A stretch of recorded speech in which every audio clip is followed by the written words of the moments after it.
The following question is taken from an SAT past paper question. It's from a subject test paper, and you're given questions 1 and 4 have one of the following options. So there are five things written: the point of equilibrium, the triple point, the freezing point, the point where reactants first form products, and the boiling point.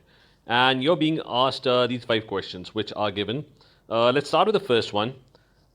Question number one, and we're going to figure out which of the options A, B, C, or D are going to be the correct options for this.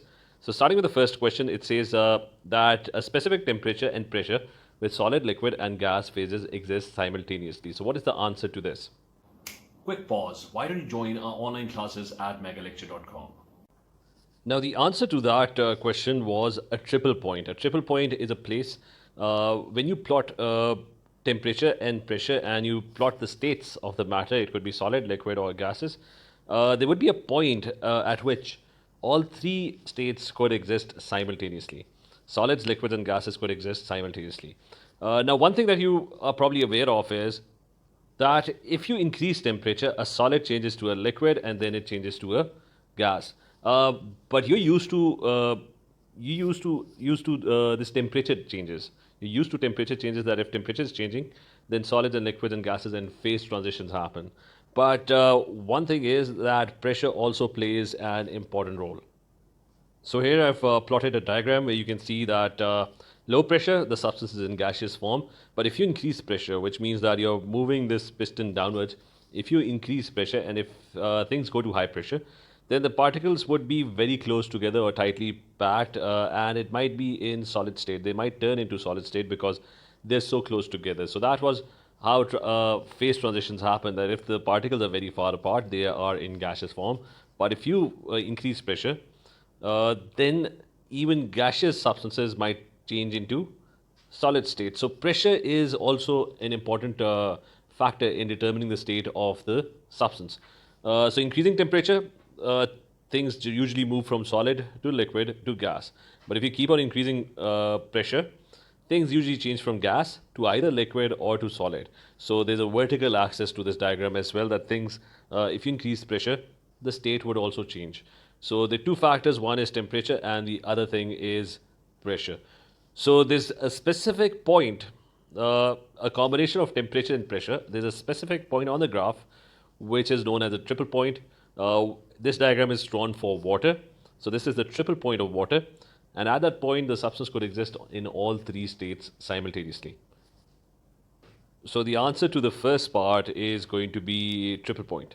So I'm going to write B over here. The next one is question number 2 is that it can be shifted by adding more reactants. So there's a shift happening by adding more reactants, and the correct answer to this is going to be, if you look at the options, it should be the point of equilibrium. Because this is defined by the Lee-Shatler principle. And the Lee-Shatler principle states that when a system is in equilibrium, which basically means that the rate of forward, so you have your reactants and you have your products, the rate at which reactants are changing to products and the rate at which products are changing back into reactants, both of those rates are equal. So it's in equilibrium. When a system is in equilibrium and a stress is added to the system will shift in order to alleviate itself of the stress in order to return to the equilibrium, which basically means that it's going to oppose any change introduced to the system. So the system would oppose any change that's introduced. So by adding reactants, what you're doing is you do the three stresses that you could add. You could change concentration, temperature, or pressure. Now in this question, they're doing the first thing, which is they are adding reactants.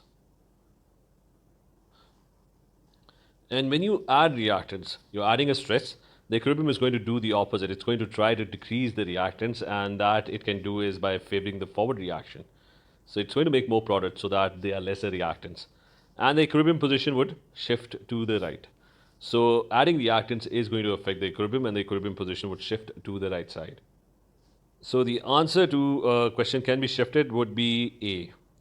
A is going to be the correct answer for this question. The next one, it says that the vapor pressure of liquid is equal to the pressure of the surroundings. So the vapor pressure of a liquid is equal to the pressure of the surroundings. Let's look at the options. And the answer to this one would be E, the boiling point. So what do we understand by this? That the vapor pressure of a liquid is equal to the pressure of the surroundings.